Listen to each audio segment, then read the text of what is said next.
Hello, my name is Vanamali Medina, and I teach flute here at the MacPhail Center for Music, and I'm here to share with you today a performance of the Minnesota All-State Etude and walk you through a couple of ideas about how to practice it, things to watch out for, to make your audition the very best one you can.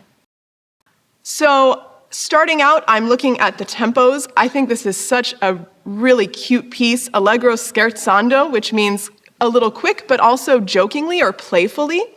So as you're practicing this, kind of try to keep that smile behind your eyes as you play it. Everything is bouncy, everything is light, everything is in good fun. There's a lot of contrast throughout this section, and I'm going to talk about both of the allegro scherzando sections together right now, and then we'll talk about the cantabile section in the middle. The good news here is that you don't have a lot of things that are really tricky. You have a few things that are tricky that come back and get repeated a lot. The first thing to think about is all of these staccato octaves. This is something to practice on its own. Practice as part of your scales. The key of this piece is in D major. So you might take your D major scale and practice doing some staccato bounces, maybe first just on the scale itself, but then later, try to do it in those octaves that we see in this piece. And see if you can get those to sound just as sparkly and like a little rubber bouncy ball as you want. Another snippet to think about is there's a lot of movement in here between D, E, and F sharp, especially in the high register, but it also happens in the middle. These fingerings are a little tricky to navigate. There's a lot of fingers going up and down. A high F sharp and high E are also stiff notes for us. So this is another thing to take out of the piece, practice on its own in all these different articulations. We have a lot of two slurred and two tongued, like in the very first measure of the piece. And you want to practice and listen very carefully. See if you're getting all of your articulations without cracking, either going up or going down an octave, and that your fingers are clean as a whistle. Scrub them all down. When we have these sudden contrasts in dynamic, keep your air strong. Even if it's a piano, take a forte breath and then use your air as a piano. Lift the tone up, send it out like it was a little tiny spider silk thread trailing off into the horizon to kind of get a piano sound that's intense and will be better in tune for you. The other thing to think about in here is the rhythm. Make sure you have a metronome with you. Go grab it right now. If you don't have a physical metronome, there are so many apps that you can download or even ones for free online. Use one that gives you a separate downbeat. So a teek, tock, tock, tock, teek, tock, tock, tock. So that you can tell if you end up a whole beat off because the next measure's downbeat will be in the wrong spot. Count out these rhythms carefully. Clap them out. Write them in. Do whatever you need to make sure you're really, really being accurate. This is most important when it comes to the difference between the 16th notes and 8th notes that are a duple meter and the triplets that are dividing the beat into 3. The composer put these in here for a reason.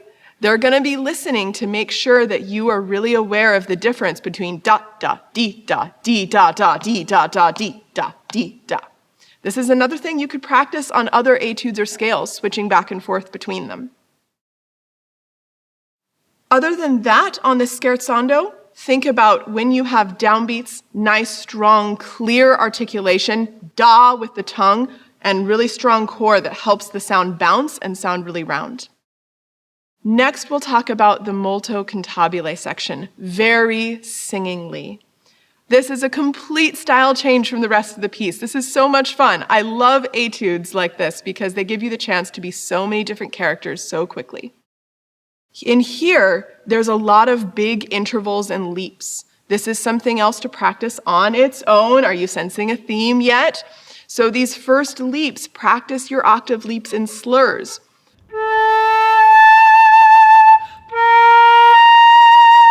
Fill in the gaps between the sounds. Imagine that it's melty, gooey chocolate and it's just going to flow completely between. No one likes melty chocolate that has a, crack in the middle of it. Gooey and warm.